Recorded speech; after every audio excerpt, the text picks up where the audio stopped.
n'est pas dans une culture de prise de responsabilité en Israël. Et c'est tout à fait dommage, parce que c'est comme ça en fait qu'on continue la culture de l'erreur et la culture de tout ira bien, on s'en sortira. Les Israéliens sont très bons dans l'urgence. Ils sont beaucoup moins bons dans le moyen à long terme. Nous avons le plaisir d'être en ligne avec Myriam Shermer. Myriam, bonjour, Boker Tov. Bonjour Daniel, Boker Tov. Alors, je voudrais essayer de revenir avec vous sur ce qui va être l'événement de politique, on va dire, dominant de cette journée, c'est-à-dire la réunion de la commission interministérielle des lois qui doit statuer sur le projet de loi du député Likoud Ariel Kellner et qui doit voter la formation d'une commission d'enquête sur les événements du 7 octobre. Alors, la définition avancée aujourd'hui par le député Likoud et apparemment donc par la commission interministérielle des lois, c'est une commission d'enquête nationale. La première question que je voudrais vous poser, qu'est-ce que ça veut dire une commission d'enquête nationale ? On a parlé beaucoup d'une commission d'enquête d'État, on a parlé d'une commission d'enquête gouvernementale. Est-ce que vous pouvez nous préciser les nuances ? Oui, bien sûr. Alors, la commission d'enquête d'État, c'est une commission qui est sous la présidence d'un juge de la Cour suprême, d'accord, et donc qui n'est pas aux mains du gouvernement et qui est considérée comme hors politique ou métapolitique, si vous voulez. La commission que propose aujourd'hui le Likoud, c'est une commission paritaire, il faut bien mettre l'accent là-dessus, c'est-à-dire qu'elle propose la place à des députés de l'opposition qui, conjointement avec des députés de la coalition, pourraient auditionner tout le monde, tous les témoins de leur choix. En direct, les débats seraient retransmis constamment, donc ce serait extrêmement démocratique et populaire, si vous voulez. Et donc, ce serait une façon de contourner la question du manque de confiance que disent éprouver les députés du Likoud envers les instances juridiques, si jamais c'était elles qui étaient chargées de superviser cette commission. La commission d'enquête d'État, elle a effectivement, elle est nommée, les membres de cette commission sont effectivement nommés sur décision du président de la Cour suprême, en l'occurrence le juge Yitzhak Amit, qui est, on le sait, loin de faire l'unanimité et le consensus, et c'est probablement l'une des raisons de l'opposition de l'actuelle coalition des députés Likoud, mais finalement, si je ne m'abuse, d'après cette configuration, c'est quand même le gouvernement qui détermine le mandat de cette commission. Oui, alors c'est des rapports extrêmement complexes entre les différentes instances, Daniel, mais si vous voulez, en fait, pour le faire simple pour nos auditeurs, parce que c'est quand même sans rentrer dans les détails technocratiques, c'est en fait, la question est de savoir y aura-t-il oui ou non une orientation politique à cette commission, d'accord ? Et en fonction que vous êtes aujourd'hui des soutiens de l'opposition ou des soutiens de la coalition, vous considérez qu'il y aura une orientation politique si c'est le gouvernement, d'accord ? Si c'est la branche parlementaire qui nomme cette commission et qui en a la main mise de facto, ou si c'est les instances juridiques qui en ont l'autorité, d'accord ? Aujourd'hui, en fonction de où vous vous situez politiquement, vous pensez que les députés sont incapables de faire leur examen de conscience et qu'il est inconcevable que les gens qui étaient en poste au moment du 7 octobre eux-mêmes décident du mandat de cette enquête nationale, d'accord ? C'est-à-dire qu'ils seront capables, aux yeux de leurs détracteurs, de se protéger de la critique et de la responsabilité pénale et juridique. Ou si vous êtes les soutiens de la coalition et que vous considérez que les instances judiciaires israéliennes sont profondément biaisées idéologiquement et politisées, vous considérez qu'il est hors de question que ce soit les juges qui aient la main mise finalement sur cette enquête, parce que vous considérez que le système judiciaire en Israël est tout aussi responsable, si ce n'est plus, que le système politique, parce qu'il n'aurait pas permis à certaines décisions politiques d'être notamment appliquées dans tout ce qui concerne la politique de Gaza. Vous voyez ce que je veux dire ? En réalité, c'est une question de confiance institutionnelle. Alors justement, effectivement, il n'y a pas de confiance mutuelle entre la coalition et l'opposition, entre l'échelon politique et l'échelon juridique, mais concrètement, qu'est-ce que l'on fait si ce projet de loi est voté contre l'avis de l'opposition et que l'opposition ne veut pas participer donc à la commission d'enquête ? Qu'est-ce que l'on fait finalement, cette commission d'enquête ? Quelle sera sa valeur si elle est uniquement composée de membres de la coalition ? nulle et non avenue, ou en tout cas, elle sera considérée comme extrêmement politisée et comme appartenant à un camp politique. Après, j'ai envie de vous dire, Daniel, est-ce que vraiment ça a une implication concrète, ce débat aujourd'hui, puisque nous savons que nous sommes à quelques mois des élections et qu'on a du mal à imaginer que la commission continue de fonctionner, si tant est qu'elle aurait le temps d'être nommée et de commencer ces enquêtes, qu'elles continuent de fonctionner pendant la campagne politique sous un gouvernement d'intérim. Et personne nous promet d'ailleurs que nous aurons une majorité parlementaire après les élections. Donc en fait, on pourrait se retrouver dans une situation de gouvernement d'intérim pendant un bon moment. Et dans ces cas-là, est-ce que la commission fonctionnerait de toute façon? J'ai envie de vous dire, rien n'est moins sûr. Donc au final, on est actuellement sur un débat de principe, comme souvent en Israël, plutôt qu'un débat pragmatique, concret, tout en sachant qu'en plus, de nombreuses enquêtes ont déjà été menées. Vous avez le contrôleur de l'État qui a rendu plusieurs rapports sur les défaillances qui ont mené au 7 octobre. Vous avez Tsahal qui a fait ses propres enquêtes internes. Vous avez ce qu'on appelle le Conseil des familles du 7 octobre qui ont créé une commission civile, d'accord, l'année dernière, qui n'a pas de mandat officiel, mais qui, elle aussi, a réuni des professionnels et a entendu des témoins. Donc, en réalité, vous avez déjà beaucoup de matériel. Toute la question maintenant, c'est est-ce qu'on est capable de réunir toutes ces informations-là et de produire quelque chose de concret. Il ne faut pas oublier qu'au-delà du débat politique qui sert bien évidemment les deux camps aujourd'hui en campagne, vous avez des familles du 7 octobre qui vous disent, nous, tout ce qu'on veut, c'est la justice soit rendue, c'est-à-dire que les gens qui sont responsables de la mort inutile de nos enfants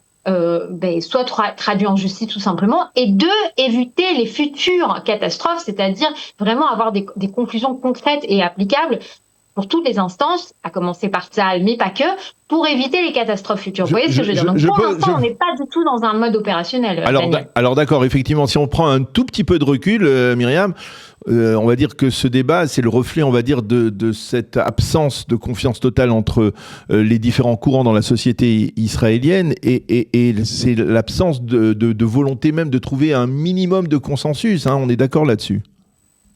Tout à fait. Et puis j'ai envie de vous dire que ça sert les uns et les autres. Netanyahou est très clairement en train de faire déjà une campagne électorale sur l'État profond, sur l'État qui ne voudrait pas le gracier, alors qu'une partie importante des Israéliens considère ces affaires comme des affaires ridicules, sur l'État qui aurait empêché d'appliquer certaines mesures politiques à Gaza, sur l'affaire de l'ancienne procureure militaire qui là aussi très suspect, qui donne un sentiment de corruption ou en tout cas de biais idéologique profond au sein des instances judiciaires, en l'occurrence au sein de Tsahal. Donc Netanyahou a, si vous voulez, des bonnes raisons de faire une partie de cette campagne-là, d'accord. Il est tout à fait légitime de dire aujourd'hui que les hautes instances ou que les hauts fonctionnaires israéliens ont besoin d'être managés différemment. Il y a besoin de faire le ménage dans tout ça. C'est une chose que de le dire. C'en est une autre que de faire une campagne électorale un petit peu cynique, j'ai envie de vous dire,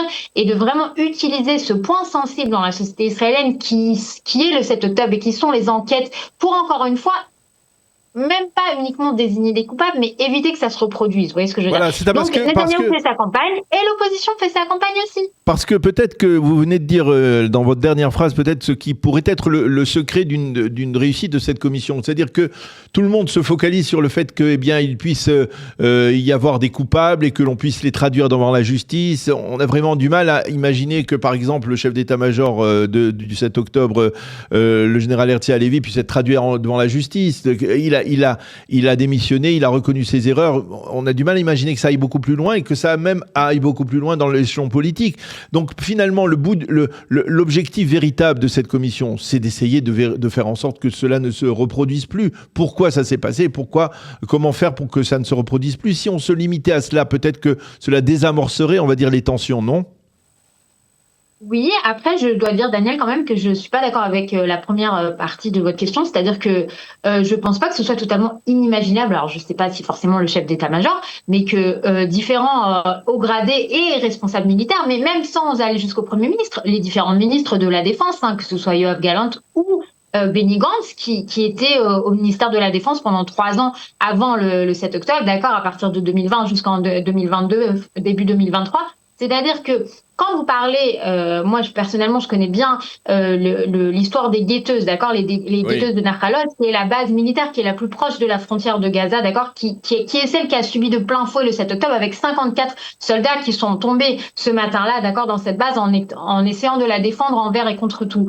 Quand vous parlez avec les parents, ils vous disent, mais la base n'était même pas aux normes en termes d'incendie. Vous voyez ce que je veux dire? Il n'y avait pas d'abri fermé. Il y avait de la négligence quasi criminelle en fait sur cette base. Je vous parle même pas de plan militaire pour déjouer l'attaque. Je vous parle de que faire en cas d'attaque des soldats de 18-20 ans qui ont été livrés à eux-mêmes. Puisque l'armée n'a pas eu le temps d'arriver à Nakhalos. D'accord? Donc, on est dans une situation où moi, je crois tout à fait légitime de demander aux gradés de rendre des comptes sur vous n'avez pas défendu ces soldats-là, qui certes sont des soldats, mais sont surtout des enfants, des civils qui ont fait leur service militaire obligatoire, puisque aujourd'hui, on est quand même dans une situation où la majorité de la population israélienne fait son service militaire envers et contre tout, et vous n'avez pas protégé ces enfants-là que les parents vous ont confiés. Moi, je trouve ça pas du tout illégitime de poser la question de la responsabilité pénale, au contraire. Si on veut trouver une référence historique, on se rappelle de la commission d'enquête à Granade qui avait été nommée au lendemain de la guerre de Kippour. Elle avait été nommée tout de suite après la guerre. La guerre avait été terminée en 3 semaines et tout de suite après, la commission d'enquête avait été nommée et elle avait publié ses conclusions quelques mois après. C'est-à-dire, aujourd'hui, quel peut être l'impact d'une commission d'enquête qui, selon le rythme de la justice actuelle, on le voit à travers le procès de Netanyahou, c'est pas du tout la même chose, mais on le voit, la justice travaille lentement. Quel peut être l'impact d'une commission d'enquête comme celle-là si elle arrive à des conclusions d'ici 3 ou 4 années? Je suis d'accord avec vous, et bien évidemment, il aurait dû le faire plus tôt. Et quoi qu'on pense des questions institutionnelles qu'on a évoquées tout à l'heure, il est évident que ça fait mauvais genre, en fait, que le gouvernement traîne des pieds avec cette commission, et qu'il aurait été très important pour la confiance nationale, encore une fois, de la poser dès le départ. Ensuite, maintenant, qu'est-ce qui peut être fait?